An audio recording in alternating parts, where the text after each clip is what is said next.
Da Wondery. Esse é o Modus Operandi. O programa a seguir pode conter descrições de extrema violência e não é recomendado para pessoas sensíveis.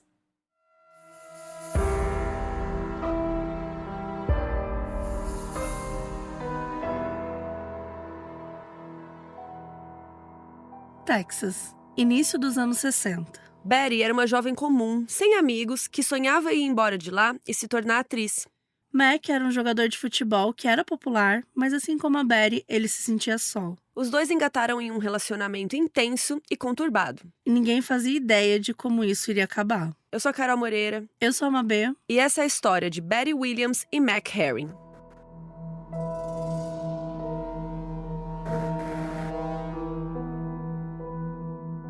O Joe Williams e o seu irmão Kink tinham levado uma vida difícil nas mãos de um pai rígido lá em Illinois nos anos 30. A família era bem religiosa, eles faziam parte da Igreja Batista, que é um dos braços do cristianismo. Os dois acabaram se mudando com as suas esposas para Odessa, no Texas, onde construíram suas vidas. O Joe era carpinteiro, mas ele foi para Odessa em busca de oportunidades, porque depois da Segunda Guerra, a cidade se tornou um dos polos de petróleo dos Estados Unidos, então tinha muito emprego surgindo lá. O Joe e a Mary Bell tiveram a filha Elizabeth Shea Williams no dia 11 de agosto de 1943, e depois eles tiveram mais 2 filhos, enquanto Kink e a esposa tiveram um filho chamado Shelton. E desde pequenos, a Betty e os seus irmãos foram criados nos costumes e nos dogmas batistas, e eles frequentavam a igreja várias vezes na semana com os pais. A Betty era uma menina loirinha, super graciosa, inteligente, e desde pequena ela tinha uma paixão por cinema, pelos atores, atrizes, e ela amava admirar a beleza das celebridades nas revistas. A família dela era bem próxima à do tio Kink e o primo Shelton, né? Ela e o primo tinham menos de 1 ano de diferença, ele nasceu em 44, então eles brincavam muito na infância, eles eram bem amigos, assim. Sempre que tinha ação de graças ou Natal, eles ficavam super grudados, e teve uma época em que esses 2 núcleos da família aí moravam bem perto. Com o passar dos anos e por conta de condições financeiras, a família do primo Shelton se mudou para uma área mais nobre da cidade, enquanto a família da Betty teve que ir para uma área mais humilde. Mas mesmo assim, eles continuaram próximos. Inclusive, muitas das informações desse episódio são do ponto de vista desse primo Shelton, porque ele escreveu um livro, que é o Washed in Blood, que serviu como uma das fontes para esse episódio.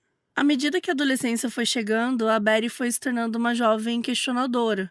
Por mais que ela gostasse da igreja, ela não queria seguir tantas regras que eram estabelecidas para ela. O reverendo dizia que ter qualquer pensamento carnal já era tão ruim quanto cometer assassinato, ou que esse tipo de coisa só podia ser depois do casamento. Mais uma vez, a Betty falou para o Shelton que se o pensamento por si só já é um pecado, por que não cumprir o ato de uma vez? Já pecou mesmo, né? Então, assim, depois é só pedir desculpas. Enfim, afrontosa. E já o Shelton, ele não curtia tanto a religião, o pai dele era meio traumatizado com a criação rígida que tinha tido e tal. Eles até brincavam na família, tipo, o pai do Shelton é um pecador, o pai da Betty era um santo. Ou é o que ele dizia, sabe? Enfim. Os 2 primos passavam muitas noites conversando sobre esses e outros temas. Eles pegavam comida, sentavam no carro, ficavam conversando, batendo papo e tudo mais.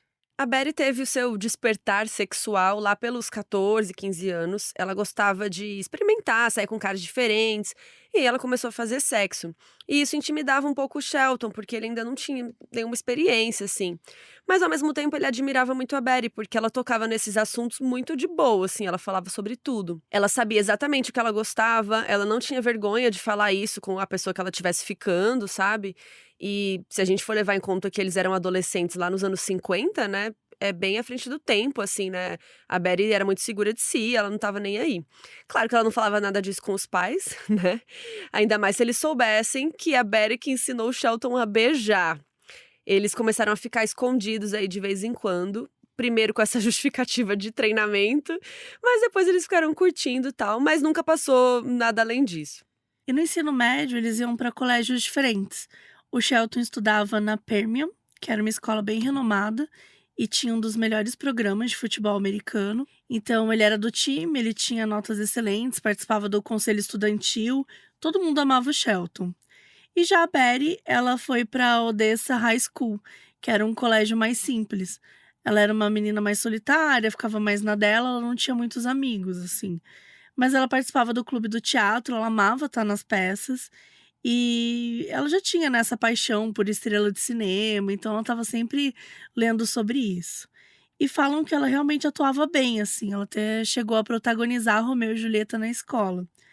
E ela sentia que no teatro ela era mais livre, ela podia ser ela mesma. No dia a dia, ela ficava naquele estereótipo de menina recatada cristã, que era algo que ela, tipo, não se identificava mais.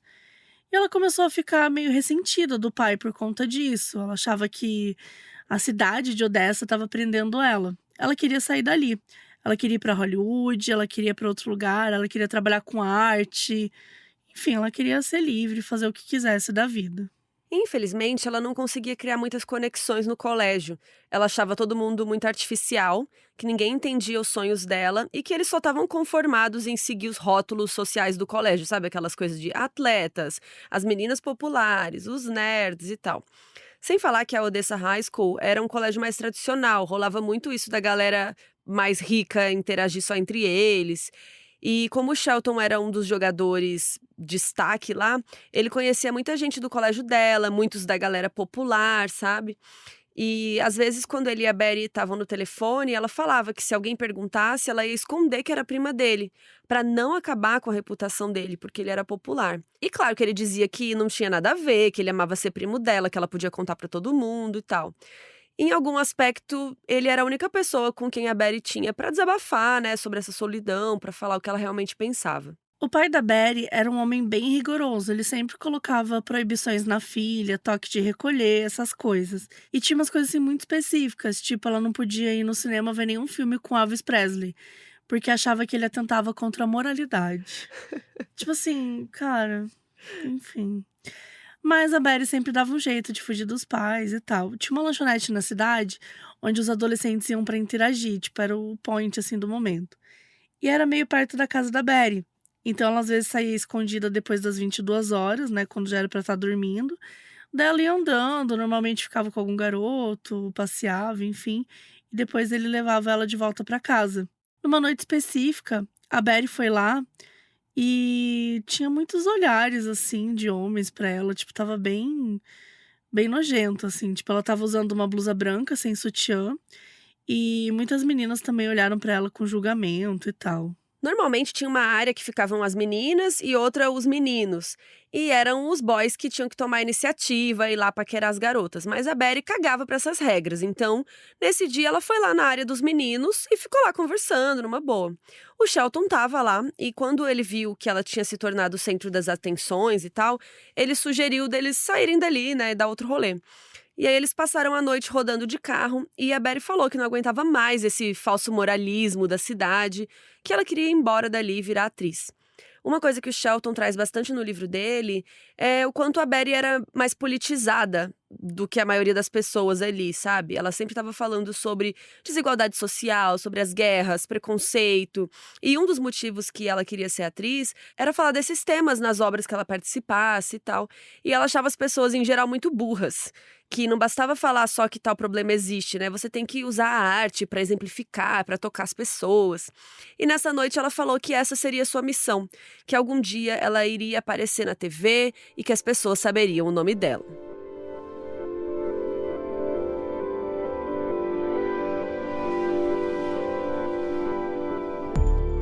John McHarren estudava junto com a Betty ali na Odessa High School, mas ele era tipo júnior, terceiro ano, e ela era sênior, né, quarto e último ano. Ele tinha nascido apenas umas semanas depois dela, no dia 23 de setembro de 1943. O Mac era um cara bem tranquilo e na dele ele curtia caçar, curtia pescar, atividades que não precisava interagir muito com uma pessoa. E não é nem que ele era tímido, assim, ele só gostava mais de ficar em silêncio, na própria companhia e tal. O pai dele era veterano da Segunda Guerra e dono de uma empresa de serviços elétricos. E foi ele que introduziu o Mac na caça. Era o momento que eles passavam juntos. Mas por mais que curtissem, o pai queria a todo custo que o filho jogasse futebol. Então o Mac entrou pro time. Os jogos de sexta-feira à noite eram um auge na cidade. Até os adultos que não tinham filho nos times se reuniam para ver os adolescentes jogando. E no momento que ele entrou pro time, ele adquiriu ali um certo status quo de garoto popularzão, que ele mesmo assim não se importava muito. Sem falar que ele morava no mesmo bairro de classe média alta que os outros colegas populares, assim, então acolheram ele nessa rodinha. Ele não era um jogador, assim, de destaque e tal, inclusive ele não tinha o corpo físico que eles consideravam apropriado para o jogo. Ele era mais magrelo, ele não era muito rápido. Então o treinador não colocava ele nas jogadas mais importantes e tal, mas ele não se interessava tanto também. Ele gostava dos colegas, ele gostava de participar. Em algum momento, a Betty e o Mac se conheceram, começaram a ficar, e a gente sabe que ele também chegou a fazer parte do clube de teatro, mas a gente não sabe se eles se conheceram lá ou se ele entrou por causa dela depois, né? Lembrando que nessa época ela estava no 4º ano, então ela tinha uns 18. E ele estava no 3º, então ele começou o ano com 17, depois fez 18.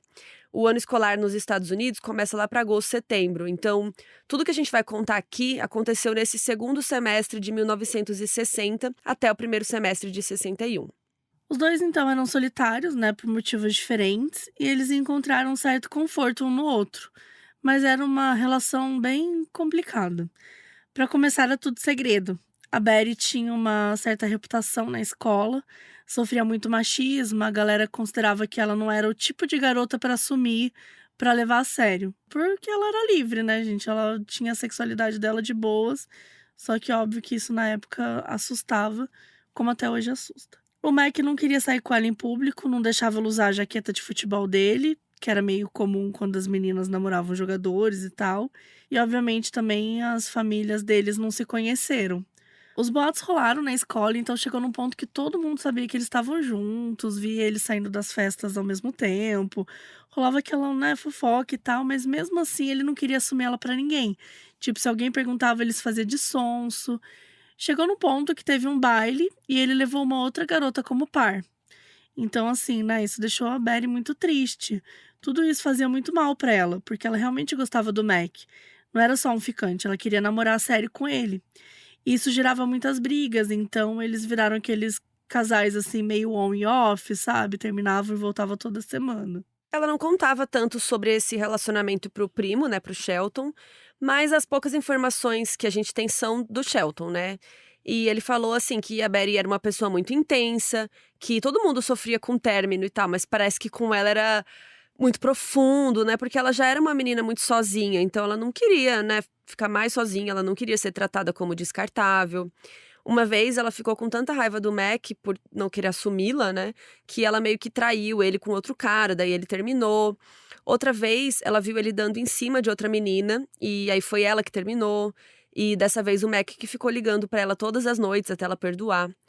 E quando eles estavam brigados, a Betty não conseguia dormir, não se concentrava em nada, ficava chorando a noite inteira, aquela coisa de adolescente, né, gente? E aí eles sempre voltavam. O primo não gostava muito do Mac por causa de tudo isso, né? E também porque ele não queria assumir a Betty. E ele achava ele um covarde, né? E os dois chegaram a brigar por causa disso. O Shelton falou mal do Mac, e aí a Betty falou pra ele se ligar, né? Que era assim que as coisas funcionavam na escola e tal. Que o Mac era um astro do futebol e ela, né, ela era uma Zé Ninguém. Ele não ia assumi-la, né? Tipo, ela falando pra ele. E o Shelton falou que isso significava então que o Mac se importava mais com as aparências do que com ela. E eles estavam no carro quando rolou esse papo. E a Betty ficou tão chateada com ele que começou a chorar e chutou ele do carro pra fora. Detalhe que o carro era do Shelton. Mas, né, fora o lance dele achar o Mac babaca, o Shelton não achava que o relacionamento tinha nada preocupante. Era um namoro de colégio, assim, né, que tinha essas hierarquias do ensino médio, tinha inseguranças, né, o que pra eles ali era normal.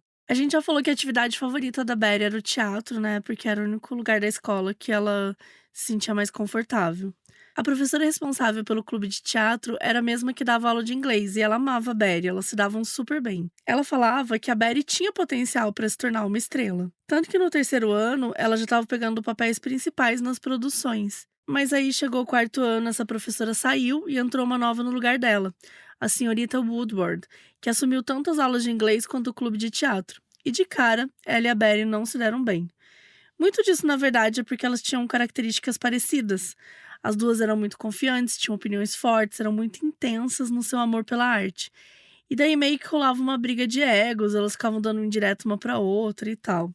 E essa senhorita Woodward, ela era bem jovem, ela tinha saído da faculdade recentemente, E os boatos dos colegas diziam que elas tinham uma rivalidade quase juvenil mesmo, como se fossem da mesma idade.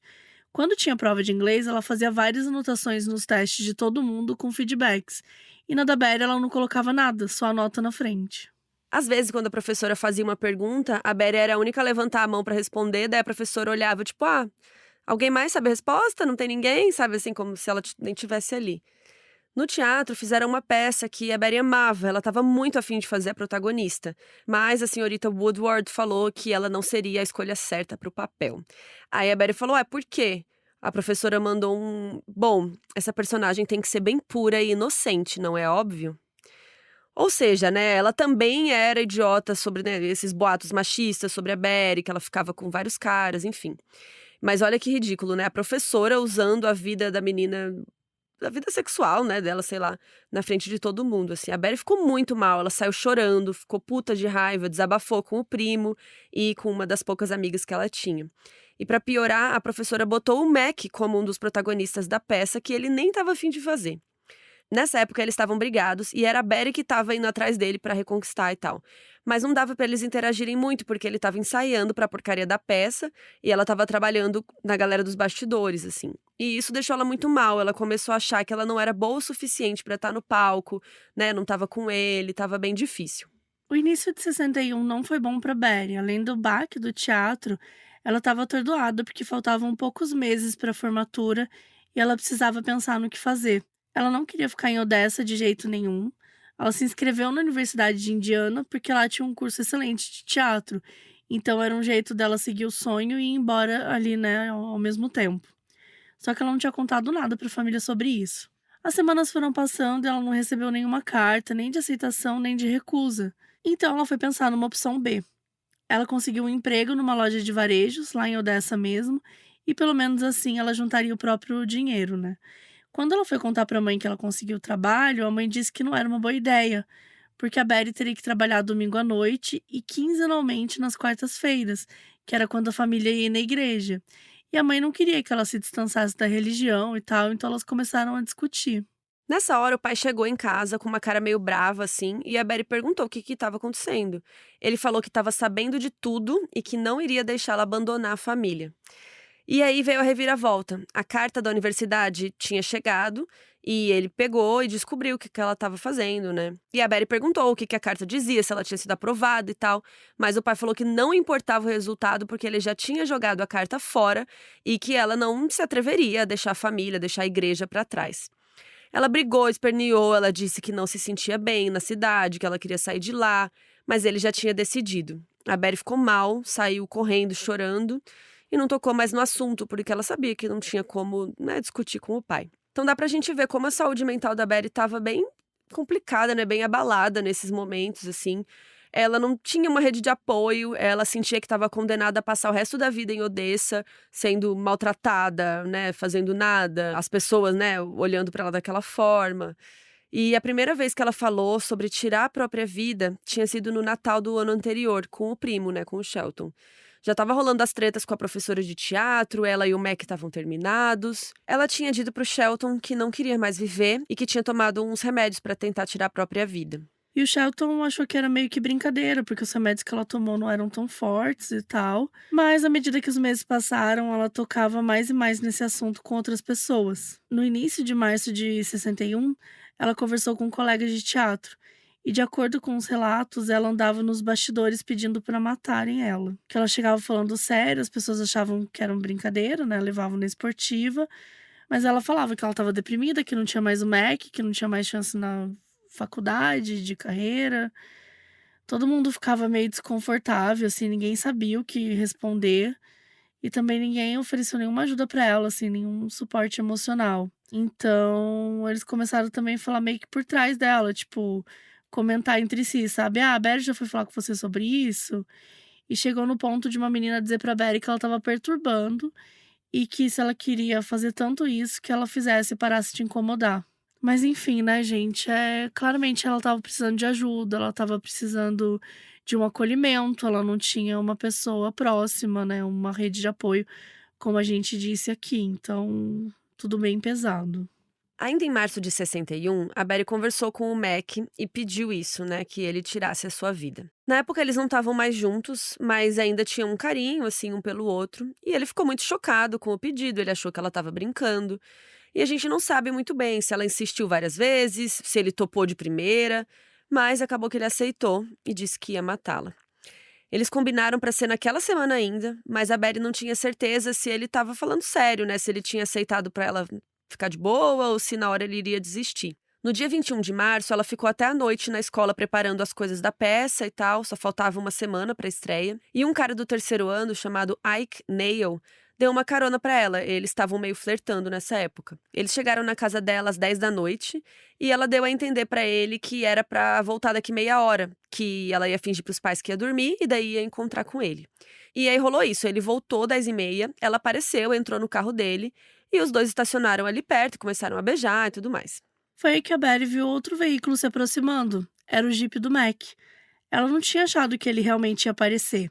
E aí ela falou pro Ike que ela precisava ir, que precisava ver se o Mac ia matar ela mesmo ou se só tava blefando. Daí o Ike ficou tipo, o quê, né? Como assim? O que tá acontecendo? E lá foi ela. Ela entrou no Jeep do Mac e eles foram embora. A Betty pediu pra usar a jaqueta de futebol dele, porque o Mike nunca tinha deixado ela usar, né? Só que naquela noite, como gesto simbólico, ele deixou. O Mac dirigiu silenciosamente até a propriedade do pai dele, onde eles tinham o costume de caçar. E daí ele estacionou próximo num lago, assim, tava tudo quieto, não tinha mais ninguém. Eles saíram do Jeep e eles foram até mais ou menos um tanque d'água que tava ali perto. Eles conversaram um pouco sobre qual lugar era melhor pra fazer aquilo. Gente, que bizarro, sério. E decidiram ficar ali mesmo. Enfim. Ele voltou no Jeep pra pegar uma arma e pesos de afundar. E ele tinha acesso a armas porque o pai dele tinha várias, né? Eles caçavam juntos e tal. E aí, quando voltou, ela estava quieta, reflexiva, com um olhar distante. Ele perguntou como ela estava e ela disse que estava ok, estava bem e que eles podiam começar. Ele pediu para ela se ajoelhar então, e aí a Betty pediu para eles darem o último beijo antes, e ele tinha prometido que iria beijá-la. Aí ele falou que sim, eles se beijaram e ficaram ali um tempinho. E aí foi ele que acabou se afastando e disse de novo para ela se ajoelhar, e ela abaixou. E ele pediu para ela dizer quando ela estivesse pronta. Quando chegou a hora, a Betty deu o ok e o Mac apontou o revólver calibre 12 e deu um tiro na cabeça dela. Aos 18 anos, a Betty Williams estava morta. O Mac encheu as roupas dela com os pesos e jogou o corpo dentro do tanque para ficar submerso na água. O Mac entrou no jipe e foi para casa.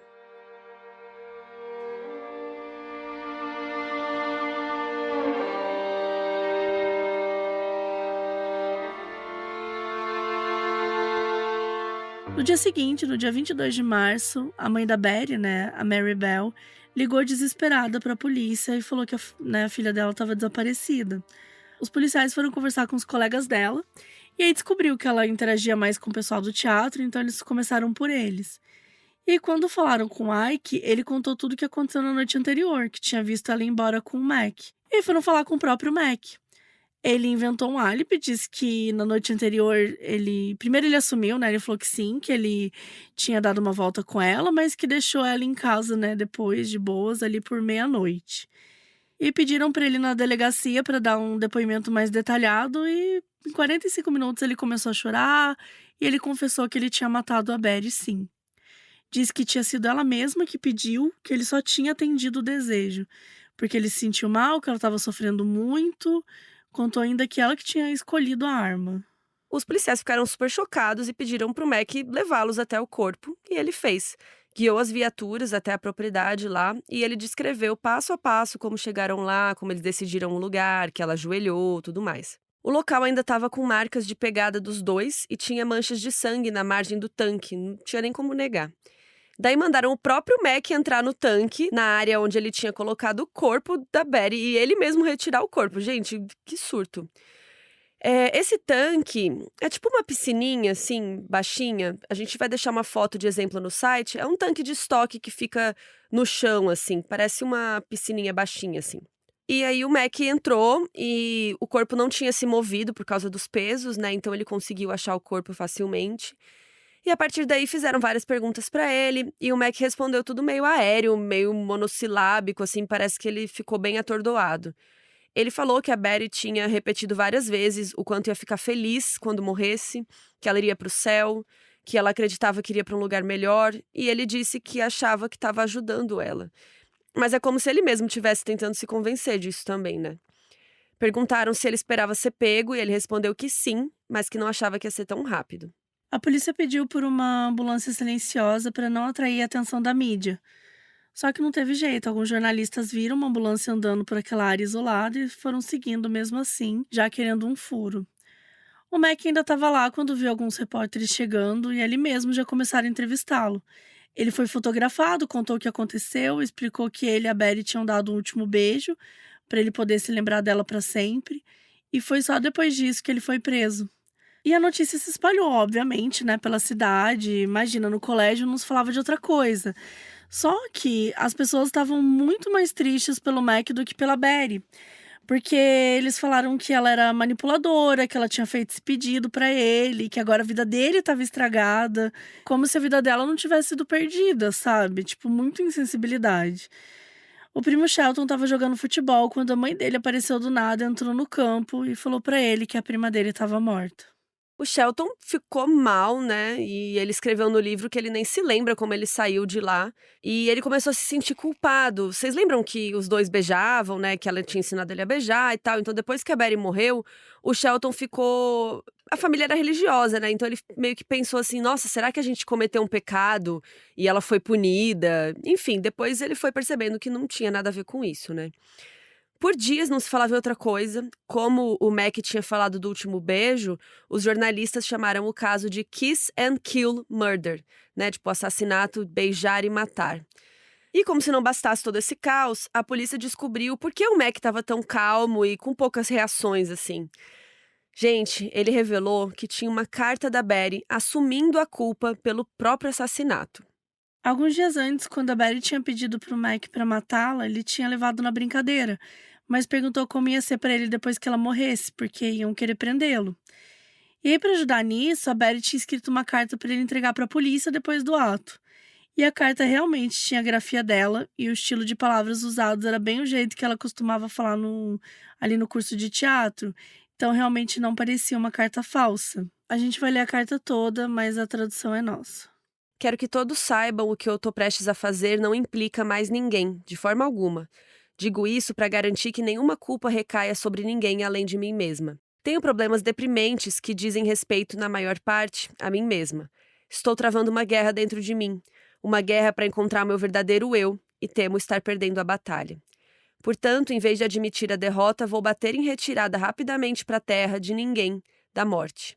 Como só tenho a vontade e não a coragem necessária, um amigo meu, vendo quão grande é meu tormento, consentiu graciosamente em cuidar dos detalhes.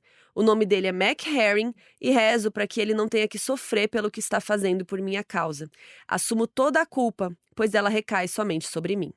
Essa carta deu um nó na cabeça da polícia. Eles nunca tinham passado por um caso assim antes. Na época, ela não foi divulgada para o público, ela só ficou disponível um tempo depois. E o Mac foi acusado de assassinato de primeiro grau, quando há sim a intenção de matar. Porque ele apontou uma arma para a cabeça dela e disparou, não tinha como contrariar isso. Mas a carta deixava tudo confuso. Então ele acabou sendo solto, porque consideraram que ele não representava perigo para mais ninguém, porque foi uma situação atípica. E aí o Mac ficou esperando o julgamento em liberdade. As semanas passaram e, muito rapidamente, a mídia e a sociedade se esqueceu da morte da Betty. O Odessa High School não prestou nenhum tipo de assistência para os alunos, não levou psicólogo, uma pessoa especializada. E toda a opinião pública, gente, ficou do lado do Mac. A gente tá falando dos anos 60, né? Então, se hoje em dia, né, a mentalidade ainda é muito machista, imagina aquela época, né? O livro fala de alguns relatos dos colegas da Betty, mas não cita nomes, assim. E fala que tinha gente na escola que achava que a Betty causava problemas demais, que era inevitável que algo assim acontecesse. Olha que absurdo. Até os pais comentavam que ela saía com vários garotos, que ela não se dava o respeito, que alguma coisa, né, que alguma coisa ruim iria acontecer a qualquer momento. Gente, um absurdo. O centro das discussões era sobre como a Betty era uma pessoa tão ruim que ela conseguiu desvirtuar um garoto tão inocente como o Mac, obrigando ele a cometer assassinato e ficar traumatizado pro resto da vida. Cara, que surreal, sério. E eu vi essas coisas machucava muito o Shelton, né, ele estava em outra escola, mas muita gente do colégio dela, tipo, estava por ali, então estava nas festas em comum, sabe, eles ainda conviviam e tal. E ele ouvia as pessoas chamando a prima dele de vadia, falando que ela era uma manipuladora diabólica. E ele ficava muito puto com isso, né. No livro ele fala que ninguém se preocupou em investigar mais a fundo quais eram as questões emocionais da Betty. Que é óbvio, né, gente, se ela tivesse tido um apoio, se ela tivesse, sabe, as coisas poderiam ter sido muito diferentes pra ela. Ninguém deu Tipo, atenção, né. ninguém deu atenção. Imagina uma menina com cara, quando a gente é adolescente, quando a gente é jovem, os sentimentos, eles vêm com uma intensidade muito forte. Por mais que ela fosse intensa, é normal do jovem ter os sentimentos aflorados, ser intenso e tal. Eh, e aí, por isso, às vezes, eles podem sentir que eles estão numa dor que é inacabável, só que acaba. Tem como tratar, sabe, tem como lidar com as coisas. Porque é isso, ela estava sofrendo por uma dor de término, ela estava sofrendo por uma professora, ela estava sofrendo dentro de casa, por todos os lados.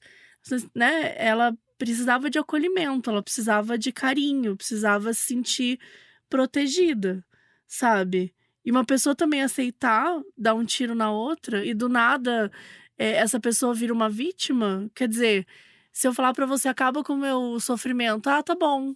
É isso, tipo, você não vai nem Você não parar pra pensar, você não vai vai questionar conversar com ninguém, você não vai buscar um sabe, adulto, chamar um tipo, adulto, gente, isso é muito é grave. muito grave. E assim, se ela já falava dentro do teatro pra várias pessoas, a ponto das pessoas falarem: Sim, "Ah, você tá enchendo tanto o saco, então faz logo", quer dizer, ninguém nunca buscou um adulto e também se ninguém ligava buscasse, pra ela. sei lá, se ia resolver, porque a gente estava vendo aqui que essa situação era só um monte de pessoas que não Não estavam estavam nem aí. interessadas. Mas para o Shelton, a pior coisa de todas foi que ele continuou a ver o Mac sendo bem tratado, né, e como a gente falou, eles sempre estavam em festas ali, né, que eles tinham amigos em comum, e o colégio estava de boa com o Mac, assim, as pessoas tratavam ele como a vítima, perguntavam se ele estava bem, se ele precisava de alguma coisa, e assim, gente, ninguém fez 10% disso pela memória da Betty, sabe. E o Shelton, obviamente, ficava com raiva disso tudo, porque o Mac estava normal, assim, sorrindo, se divertindo, parece que não sentia nenhum remorso, né, pela morte da Betty. Uma vez, no verão de 61, lá para julho, agosto, o Shelton estava saindo com uma menina lá da escola e ela o chamou para ir numa festa. Ele não estava muito afim, ele não estava num dia muito bom assim, e ele sabia que se ele encontrasse o Mac aquele dia não ia dar certo. E essa moça, né, essa namoradinha dele, tinha acabado de conseguir subir de status assim na escola. Era a primeira festa, né, que os populares tinham chamado ela, então ela queria muito ir, ela queria a companhia do Shelton para dar apoio, e aí ela encheu o saco dele e tal, e ele acabou indo. Quando chegou lá, ele e o Max se viram e cada um ficou de um lado diferente da festa.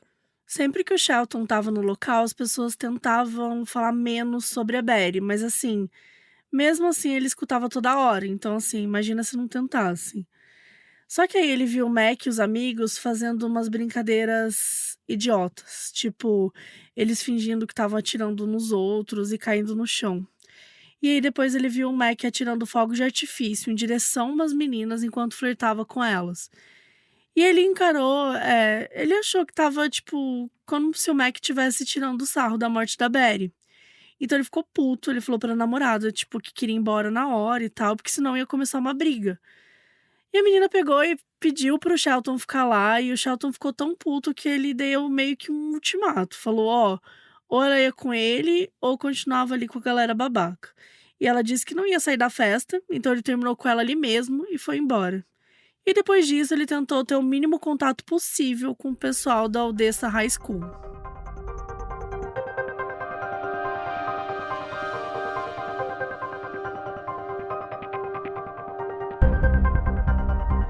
A morte da Betty tinha sido na propriedade da família do Mac, lá no condado de Winkler. Então, todo o processo legal se deu na corte de lá. O Mac foi acusado de assassinato em primeiro grau e a promotoria estava querendo pedir para ele receber pena de morte. A família do Mac queria que ele tivesse o melhor advogado, né? Então contrataram um cara que era o Warren Burnett. Ele tinha 35 anos, ele era super esperto, assim, ele estava no auge e era considerado um dos melhores advogados do Texas. Ele tinha ficado famoso justamente por ter conseguido salvar um cliente da pena de morte, depois ele ficou super requisitado, chamavam ele de Garoto Maravilha. E dizem que ele nem falava no tribunal, que ele recitava, que ele tinha aquela energia teatral, aquela coisa. Lembrei um pouco do nosso querido amigo, Dr. Lúcio. Dr. Lúcio, né? Que é Pois do episódio do FAQ que eu contei quando eu fui jurada, né? Quem quiser ouvir, tem 3 episódios. É procurar FAQ, né? O FAQ, no nosso site, modusoperandipodcast.com, que lá tem 3 episódios que fala sobre quando eu fui jurada e tal. E o defensor público era bem teatral, assim, ele era um personagem. Depois eu consegui entrevistá-lo, enfim, foi bem legal essa entrevista também, quem quiser ouvir. O julgamento começou às 9 da manhã, numa segunda-feira, no dia 19 de fevereiro de 1962. Foi 11 meses depois da morte, e nessa época o Mac já estava com 18 anos. O juiz se chamava J.C. Olsen e o promotor se chamava Dan Sullivan. Ele tinha a mesma idade que o Burnett, mas os dois eram meio opostos. O Sullivan era considerado um cara mais bruto e menos carismático. Existiam todas as provas possíveis do crime. O Mac confessou, ele mostrou onde estava o corpo, eles encontraram os restos de sangue. O Burnett precisava fazer algo bem inusitado para defender o seu cliente. Já na declaração de abertura, ele deixou todo mundo de queixo caído. Ele leu uma declaração do pai do Mac dizendo que o filho estava mentalmente instável quando atirou na Betty. O Burnett virou para o juiz e disse que o Mac estava temporariamente insano na noite do crime, que ele não sabia o que estava fazendo quando apertou o gatilho, e que por causa disso estava ali em tempo real solicitando que rolasse uma audiência que definisse se o Mac estava são ou não na hora. Ele disse que primeiro isso precisava ser definido para só depois, caso considerassem ele são, ele seguir para o julgamento. Todo mundo ficou chocado, né? Porque ele jogou uma bomba ali que ninguém estava esperando. A possibilidade do Mac não poder responder por si não era algo que tinha sido abordado, não tinha sido tratado em interrogatório, nem na mídia, nada. O plano do Burnett era provar que ele estava insano já na própria audiência e aí já não teria julgamento. O juiz perguntou se ele entendia o que ele estava fazendo, que ele ia precisar de provas abundantes para vencer, e o Burnett disse, né, tô tranquilo. Os advogados veteranos e os repórteres que estavam assistindo ao julgamento começaram a discutir, né? Várias conversas paralelas e todo mundo chegou à mesma conclusão. Era a primeira vez que alguém pediu uma audiência separada para avaliar só a insanidade do réu antes do julgamento. O juiz Olsen voltou para uma sala junto com vários advogados da corte ali e passaram horas discutindo, debatendo se tinha respaldo jurídico para isso. E aí, às 3h30 da tarde, ele voltou e declarou que o Mac tinha direito sim a essa audiência. O promotor claramente, protestou, mas o juiz negou. Então, o Burnett tinha conseguido o que ele queria. O primo Shelton não teve permissão do pai para ir no julgamento. Nessa época, ele estava no último ano do ensino médio e o pai dele queria manter ele longe da história, deixar ele focado nos estudos. Mas o Shelton ficou muito chateado quando soube que ia ter essa audiência, porque na cabeça dele só estavam considerando insanidade porque todo mundo dizia que o Mac era um bom garoto, que ele era incapaz de matar alguém. E ele queria mostrar a verdade para todo mundo, queria que as pessoas vissem que nada era culpa da Betty como faziam parecer. E ele começou a entrevistar alguns colegas, querendo saber uns podres do Mac, para ver se isso poderia ajudar. Ele realmente queria uma informação para tentar passar para a promotoria, e ajudar o Mac a ser preso. Mas ele acabou não conseguindo nada, só umas 2 colegas que falaram que o Mac tinha sido meio babaca com elas uma vez. Ele chegou a falar com mais de 10 pessoas, e aí perguntava sobre a Betty, sobre o que pensavam dela, e depois sobre o Mac. E foram essas entrevistas que deram ao Shelton a vontade de escrever um livro, de contar a história da prima de um jeito que desse justiça para ela. Levou décadas para ser publicado, ele mesmo ficava indo e voltando com as ideias, assim. Às vezes passava anos e ele esquecia, mas aquele tinha sido o primeiro passo. A partir desse dia, ele foi guardando vários relatos, várias anotações e várias matérias de jornal, e ele foi documentando tudo sobre a vida e morte da Betty. O livro realmente é uma homenagem para ela, foca bem mais na pessoa dela e em como ela viveu do que nos pormenores do crime. A audiência do Mac começou na mesma semana, na quinta-feira, no dia 22 de fevereiro, e durou 3 dias. O júri tinha 12 membros, 8 homens e 4 mulheres. E tinha tanta gente interessada que tinha 250 pessoas se apertando lá dentro num lugar que cabia 160. Os pais da Betty, o Joe e a Mary Bell, estavam presentes. Eles sentaram sozinhos num canto mais isolado e estavam vestindo preto. No lado oposto do tribunal, os pais do Mac estavam super chiques, arrumados, elegantes. A mãe dele estava com várias joias, um penteado, assim, e estava sorrindo. Vários estudantes lá do Odessa High School estavam lá, principalmente meninas que tinham crush no Mac. Olha. O advogado, o Burnett, estava com um terno azul, ele estava super de bom humor, estava falando para as câmeras. Um repórter perguntou se ele não tinha medo da promotoria pedir uma anulação da audiência. O Burnett disse que não tinha por que fazerem isso, a não ser que o promotor Sullivan não tivesse preparado para a audiência, né, para ele conseguir ganhar, né? Provocador. O primeiro dia da audiência foi voltado para a defesa. A primeira testemunha que o Burnett chamou foi o pai do Mac. E aí, né, imagina a surpresa de todos quando o pai leu a carta que a Betty tinha escrito para o Mac, eximindo ele da culpa pela morte dela. A imprensa já tinha noticiado que essa carta existia, mas até então só a polícia e os advogados tinham tido acesso a ela. Foi a primeira vez que o público ouviu. Depois dessa abertura, o Burnett chamou vários colegas do clube de teatro para eles testemunharem sobre como a Betty não estava bem e tinha pedido a ajuda deles para matarem ela. E aí foi a vez da treinadora do time de futebol, que falou que o Mac era um menino muito bom, um líder nato, que ele no seu estado natural não cometeria um crime assim. O Mac estava namorando outra menina nessa época, e aí a mãe dela testemunhou também. Os testemunhos eram muito mais ataques a Betty que qualquer coisa.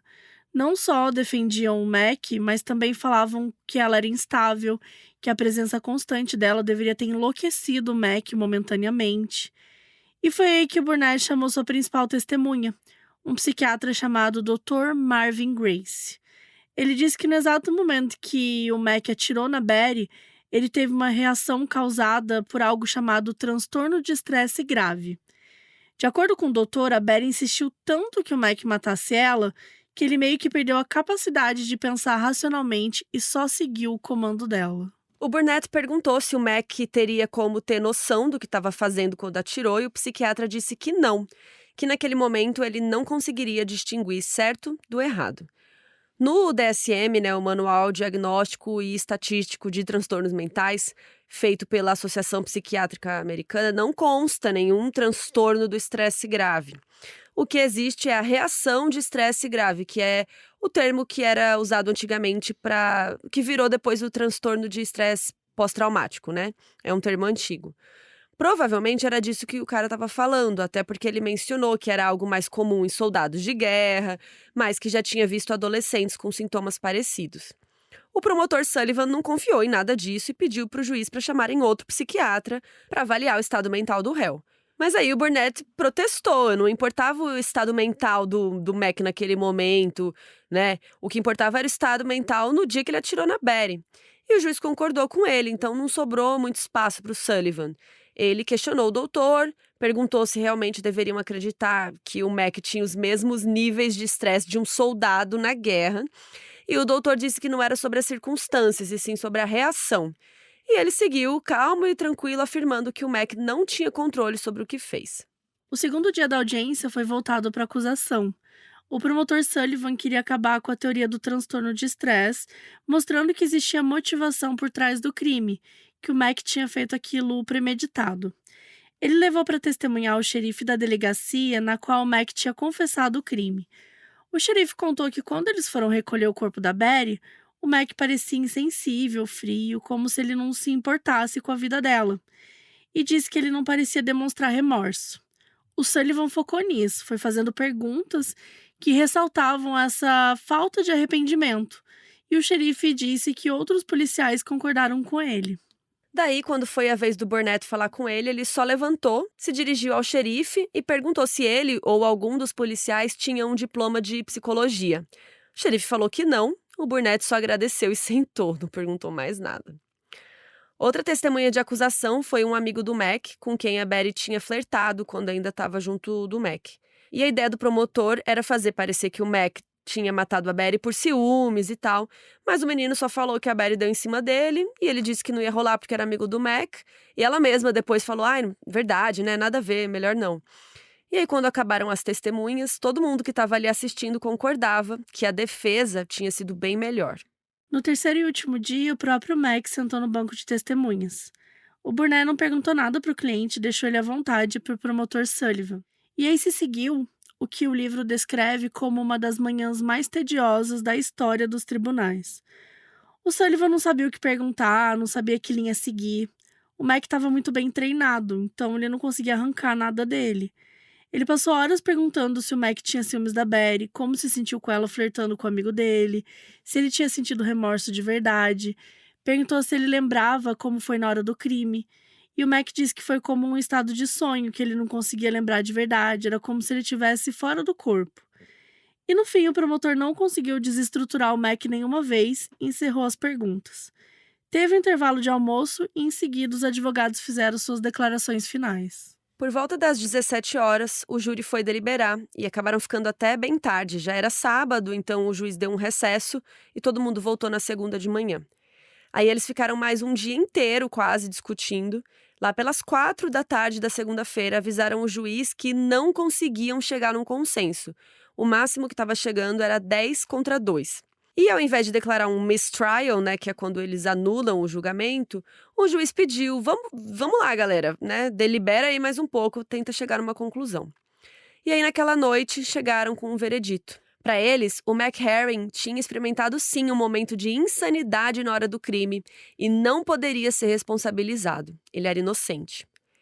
A maioria das pessoas ali comemorou, estava todo mundo quase ali, né, do lado do Mac. Os pais da Betty se levantaram em silêncio e foram embora sem falar com mais ninguém. O advogado de defesa, o Burnett, estava radiante, deu várias entrevistas e o promotor prometeu que não ia ficar assim. Ele entrou com um pedido dizendo que essa audiência era inconstitucional e que o Mac tinha que passar por um julgamento inteiro, né? E aí, meses depois, em novembro de 62, rolou um novo julgamento com outro juiz e com um novo júri. Mas, infelizmente, a gente não conseguiu encontrar muitas informações de como foi esse julgamento. Mas, gente, o resultado foi o mesmo. O Mac Herring foi declarado inocente pela segunda vez.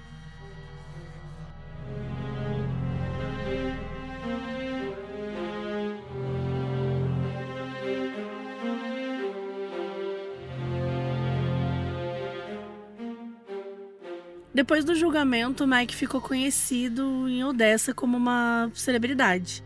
Ele ficou mais popular que nunca no colégio, em qualquer lugar que ele passava na rua, as pessoas reconheciam e torciam por ele. Sim, gente, ele virou uma mini celebridade. E aí não dá pra saber o que aconteceu muito com ele depois, porque o Shelton quis se distanciar. Só que uns anos depois, um colega contou pro Shelton que o Mac tinha cursado a faculdade de tecnologia do Texas e que tinha se tornado eletricista, e que ele tinha optado por ter uma vida mais discreta. Já o Shelton conheceu uma menina chamada Janelle no último ano do colégio. Antes mesmo dela saber que a Betty era prima dele, ela comentou sobre o caso e disse que era muito injusto como a sociedade tratou ela. E foi um alívio para o Shelton conhecer alguém que concordava com ele. Os dois tinham muito em comum e eles se casaram jovens, quando ele tinha 19 anos e ela 18. Os dois cursaram na Universidade do Texas, lá em Austin, e o pai do Shelton não queria que ele fosse embora de Odessa, disse que se saísse de casa que não olhasse na cara dele nunca mais, então os dois romperam. O Shelton e a Janelle dividiram um apartamento em Austin e tiveram que trabalhar muito, né, em vários empregos para conseguir se sustentar. Com o passar dos anos, o Shelton se tornou um professor de ciência política. Ele também se especializou em questões ligadas à proliferação nuclear e chegou até a trabalhar para o governo e tudo mais. Hoje em dia ele tem 80 anos e é presidente do Centro Osgood de Estudos Internacionais lá em Washington. E ele passou a vida toda sentindo muita saudade da Betty, até que em 2007 ele lançou esse livro, né, Washed in Blood, contando a história dela. E no fim do livro tem um capítulo bem catártico, assim, que ele escreve uma carta para Betty e ele dá uma atualizada, assim, para ela de tudo que aconteceu na vida dele, desde que ela faleceu. Esse livro não tem tradução para português, mas está disponível para compra digital na Amazon. Ao longo das décadas, a vida e morte da Betty se tornou uma espécie de lenda urbana nos corredores de Odessa High School. Vários estudantes relataram que o fantasma dela aparecia na sala de teatro, e isso virou algo que todo mundo comentava. O Shelton chegou a falar com uma das meninas que tinha visto ela quando estava escrevendo o livro. Ele foi lá no colégio e a menina explicou que a Betty tinha se tornado tipo um símbolo dos excluídos, que o espírito dela protegia os jovens do teatro, os geeks, as pessoas que se sentiam de alguma forma deslocadas, que não se encaixavam. Ela não era tida como um fantasma assustador, assim. Alguns adolescentes até iam para a sala de teatro à meia-noite para tentar conversar com ela, para eles se sentirem ouvidos. O Shelton até tentou ir lá, gente. Ele foi lá à meia-noite e tal, mas não apareceu nada para ele. No livro ele fala que não acredita em fantasmas e tal, mas o que importa para ele é que a Betty deixou um legado, né, lá, que ela se tornou esse símbolo para vários jovens que estão se sentindo excluídos. Ele sente que a memória dela é valorizada por alguém, que tem gente que se importa com ela. O oposto do que aconteceu quando ela estava viva. Betty Williams teve uma vida curta, mas intensa. Ela foi vítima de machismo, de bullying e não recebeu ajuda no momento que mais precisava. Ela foi desrespeitada até mesmo depois da morte. Mas ela nunca pediu desculpas por ser quem ela era, nunca se arrependeu de não ter amarras, de ter seus desejos, suas vontades e de torcer por algo melhor.